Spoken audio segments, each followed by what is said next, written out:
Est-ce que tu fais le job? Tu dis que tu es créatif, tu dis que tu es un artiste, peut-être, mais est-ce que tu fais le job? Est-ce que tu fais le job tous les jours? Est-ce que, si ton objectif c'est de vivre de ta plume, est-ce que tu écris tous les jours? Est-ce que tu fais cet effort-là? Est-ce que c'est difficile? Est-ce que tu laisses tomber? Est-ce que tu te dis, c'est pas pour moi, si ça avait dû marcher, ça aurait marché il y a longtemps? Est-ce que tu te dis, c'est pas la peine, je suis fatiguée, j'ai pas le courage, ça sert à rien? C'est quoi tes excuses pour ne pas faire le job?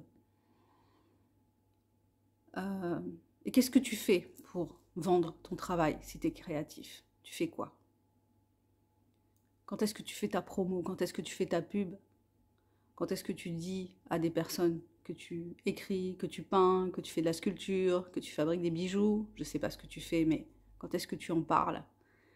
Euh, Est-ce que tu oses en parler en vrai? Est-ce que tu en parles en vidéo? Est-ce que tu en parles sur des réseaux? Est-ce que tu as un blog? Est-ce que tu as un site internet? Comment est-ce que tu fais connaître ton travail? Est-ce que tu prends le temps de faire connaître ton travail? Est-ce que ça te fait peur de faire connaître ton travail? Est-ce que tu trouves ça trop difficile, trop compliqué? Est-ce que tu penses sans cesse aux résultats de chacune de tes actions? Et quand tu vois que tes actions, elles n'ont rien donné, tu te dis, ça sert à rien, je laisse tomber. Est-ce que tu fais le job? Est-ce que tu fais le job? C'est la question que je me suis posée ces derniers temps. Est-ce que je fais le job en fait? Parce que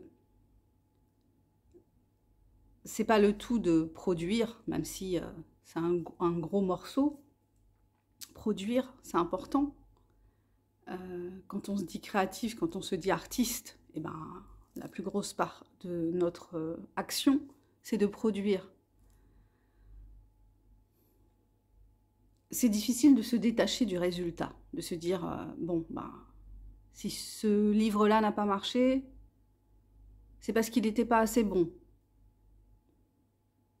Si le deuxième n'a pas marché comme je voulais, c'est parce qu'il n'était pas assez bon. Si le troisième n'a pas marché comme je voulais, c'est parce qu'il n'était pas assez bon.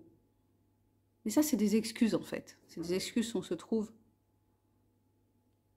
parce que si tu sens en fait que tu as un certain talent pour faire quelque chose, que tu sens que, je ne sais pas en quoi tu crois, mais qu'en tout cas, tu as reçu un talent ou un don pour faire quelque chose.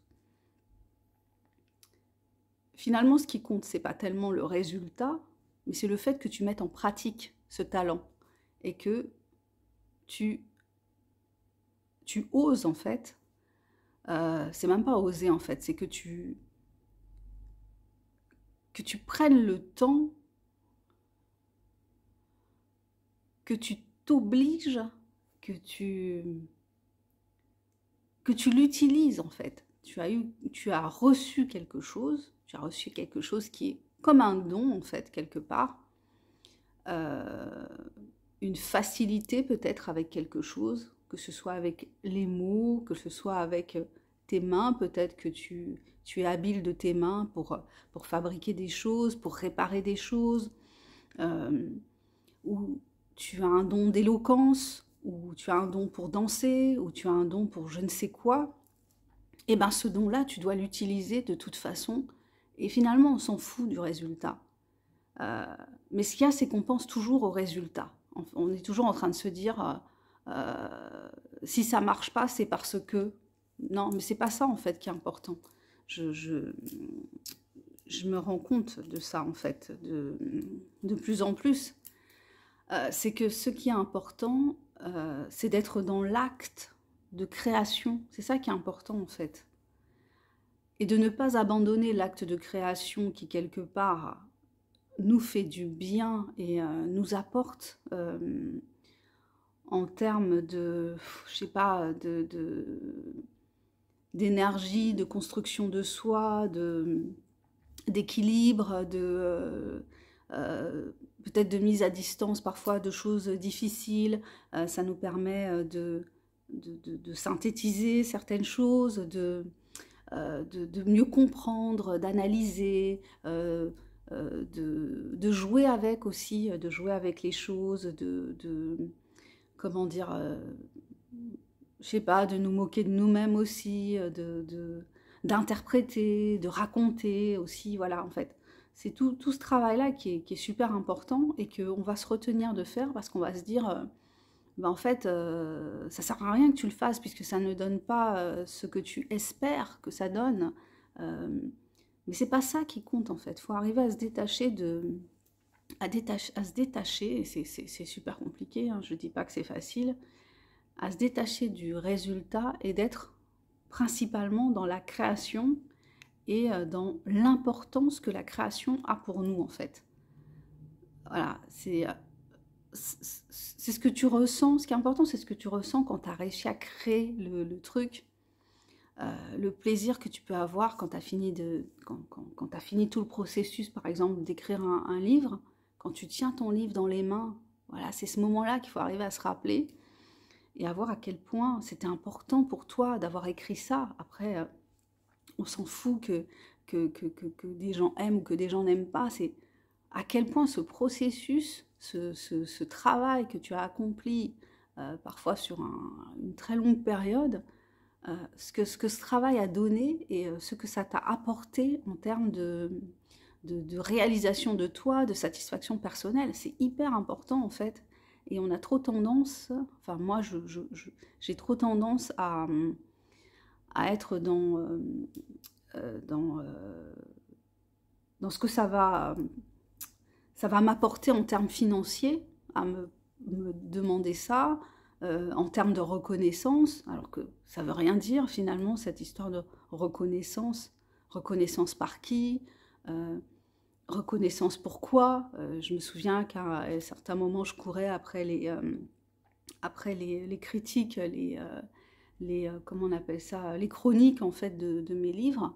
Voilà, donc je confiais mes livres à certaines chroniqueuses, puis en fait j'avais des retours que des fois je trouvais pas forcément très intéressants en fait au niveau de la façon dont c'était formulé. Il y en avait une qui faisait des fautes, enfin, et pourtant je me disais ben, il faut avoir des critiques, il faut ceci, il faut cela, mais en fait euh, la réalité c'est quoi? La réalité c'est qu'on crée d'abord pour soi, on crée d'abord pour soi.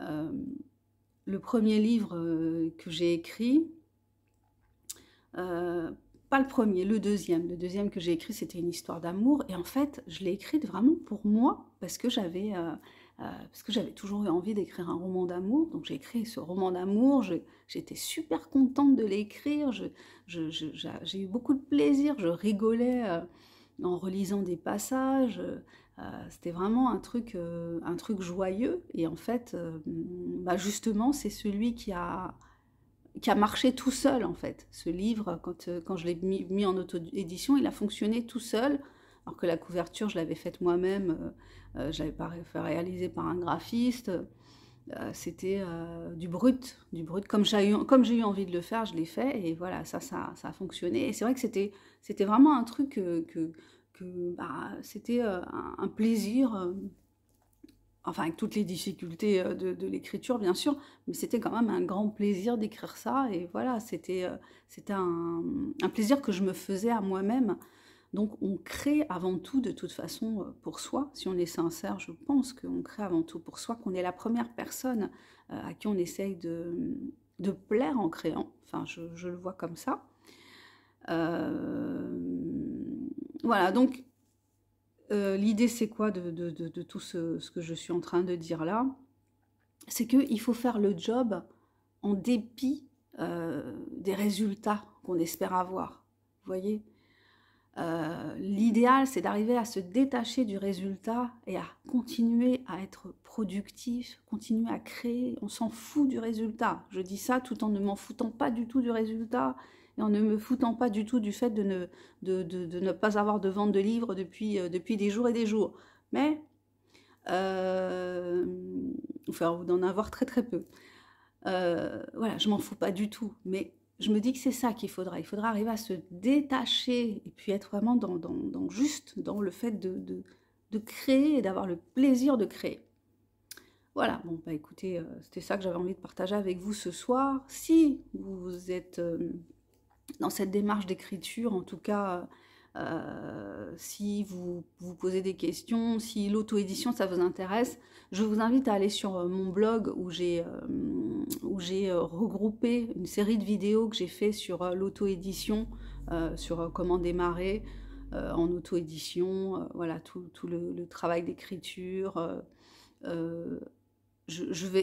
Comment dire, je vais pas vous expliquer du pas à pas, mais bon, ça peut être une première approche avec des éléments qui peuvent être intéressants quand on a un projet d'écriture en auto-édition. Donc ça va peut-être vous apporter quelque chose. En tout cas, je vous mets le lien en dessous de la vidéo vers mon blog et puis vers les vidéos, la série de vidéos donc sur YouTube, la playlist de ce petit accompagnement à l'auto-édition.